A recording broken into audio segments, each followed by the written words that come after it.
Alireza Firouzja has been slaying 2600s in 2021 and it's helped his rating skyrocket to 2800 in rapid time at just 18 years of age. And this game is a classic example of that. It was played against Arian Tari in the Norway chess tournament and Firouzja had white here, so he kicked off with his favourite e4 and we went in for this Italian game which is so popular at the highest levels right now. We now had knight to f6 from Tari, pawn to d3 here, bishop to c5 coming outside of the pawn chain, pawn to c3 preparing a later d4, and now pawn to d6 and castles here from white. We had pawn to a5 now from Tari, the same move that Magnus just played in game 11 of the World Championship match. Rook to e1 now, and now castles from Tari. Magnus played bishop a7 in the match just gone, but we'll see lots of similar ideas and slight move order nuances which are very possible in these rich positions. So h3 now from Firouzja, pawn to h6, bishop to b5 now. So this is a very common move in these structures. It looks a bit weird to move the bishop twice, but white is preempting black playing bishop to e6, trying to exchange those bishops. And so by putting the bishop on the b5 diagonal, you prevent black from playing that trade and you prepare to bring the bishop back either in this direction or back to d3 once d4 is played. So bishop back to a7 now, knight b to d2 now. We had knight to e7, a very standard remaneuver in these structures, and d4 from Firouzja. He wastes no time in breaking in the centre because the e-pawn is very well defended by these two pieces. And knight to g6 now from Tari, so he lends support to this e5 pawn so that white can't capture twice. He doesn't want to take here himself or else you give white this big centre. Firouzja now plays pawn to a4, gaining some queenside space there. And we had pawn to c6, kicking that bishop away. So it dropped back into d3, we had rook to e8 and now bishop back to c2. And this bishop sits really nicely on c2 because it later prepares moves like queen to d3, threatening checkmating threats. So bishop to e6 now, very standard development. Knight back to f1. White's going on the common journey here into g3, sometimes even e3. We had queen to c7, another standard developing move, lending support here and preparing to bring the a-rook to the centre.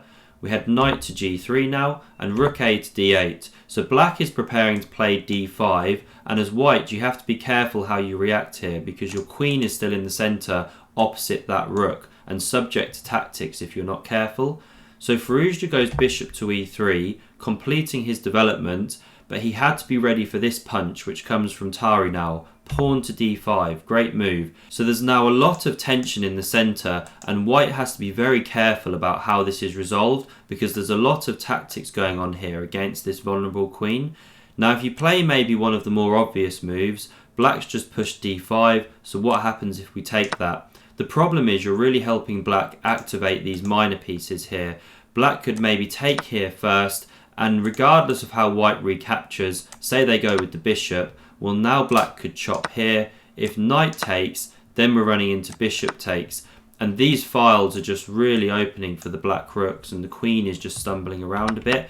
So this is the problem really with taking on d5. You're opening the position against your queen in an unfavourable manner. And similar is true here of taking this pawn and opening the file. This is even worse because now black can take here. You're hitting pieces, you're attacking the queen. If the knight jumps to d4, now we have queen takes on e5, so it's just really not good for white. So that's why Firouzja plays knight takes on e5 instead. It's the only move to keep an advantage here for white. And there's a really nice sequence now. After the knight recaptures, which looks the most logical, you don't recapture immediately, or once again we're running into tactics in the centre after the pawn takes here. But instead, you play bishop to f4. Great move by Firouzja, pinning this knight to the queen, and you can't jump it away with check here or we capture and we're defending the bishop. So coming back here, the best for black is actually dropping this knight back, which is what Tari played. If he takes this pawn here, well now we can take with the bishop and we just have a massive position as white after we pick up this pawn here. So that's why knight f to d7 was played, good move. And Firouzja now captures on d5 on his terms and the bishop recaptures here. So we had pawn takes on e5 now, claiming back that piece, knight takes, And now a great move by Firouzja, queen to e2. It looks a bit weird to put it on the line with the rook here, but it does put pressure on this knight, and say black were to play some poor passing move like king to h8, well now we're actually just winning a piece. And there's no pin here because then you pick up the queen. So coming back here, black does have to respond to this threat of taking the knight. And that's why Tari played queen to b6. He gets out of this pin, and now he really is setting up threats of knight f3 check and then picking up the queen. So that's why Firouzja plays bishop to e3 here, blocking the e-file from the rook and also attacking the black queen. We can't take here as black, or we're simply running into bishop h7 check and we pick up the queen. So coming back here, Tari drops the queen back to c7. You can't take here as white or you're running into this.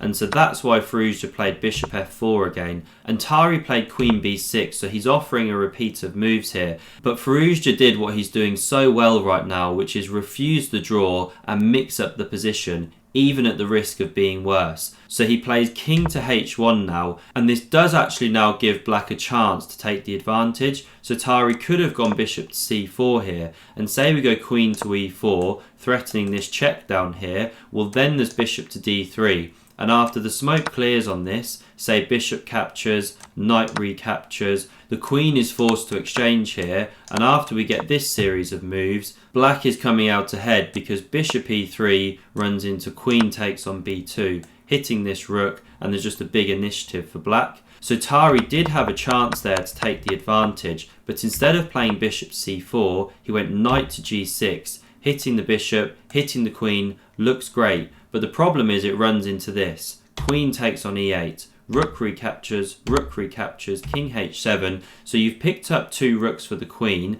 and also white just has a big initiative now. Firouzja drops back with the rook to e2 to defend this sensitive f2 point. We now had king to g8, so stepping out of this pin here so that this knight genuinely can attack the bishop now. And that's why bishop to e3, hitting the queen. Once again, you can't take here because after rook b1, say the queen takes here, well now you can just chop off pieces. Say bishop takes here first, pawn recaptures, and now you take this bishop which is hanging on a7. So there's no time for Tari to take that pawn on b2, and instead after bishop e3, he plays a horrible positional move here, pawn to c5, blunting these pieces. Better would have been queen a6, but it is tough now. So he goes pawn to c5, and he's setting up this idea of bringing the queen to c6 and planning a reroute of the bishop like this. But it's just not in time. So after rook d1 hitting this bishop, we had queen to c6 looking at this pawn, but Firouzja's got it all worked out now. He doubles the rooks attacking that piece. Black takes here, the king steps up, and now bishop to f3 attacking this rook. But the problem with this is it's just not working tactically. So we had rook d8 check, the king steps up, and now rook d6, picking up a tempo on the queen. The queen comes to c7, only move. Rook d7 now, the queen moves away, and the rook simply picks up this pawn on f7. And the problem here is that g7 is just fatally weak, and there's nothing black can do. Rook d7 is coming, and then we'll be taking here. So in this position, Tari threw in the towel. If you've enjoyed this video and never want to miss another one, then click here to subscribe, and see another Firouzja demolition job, click here. Thanks very much for watching, and see you soon.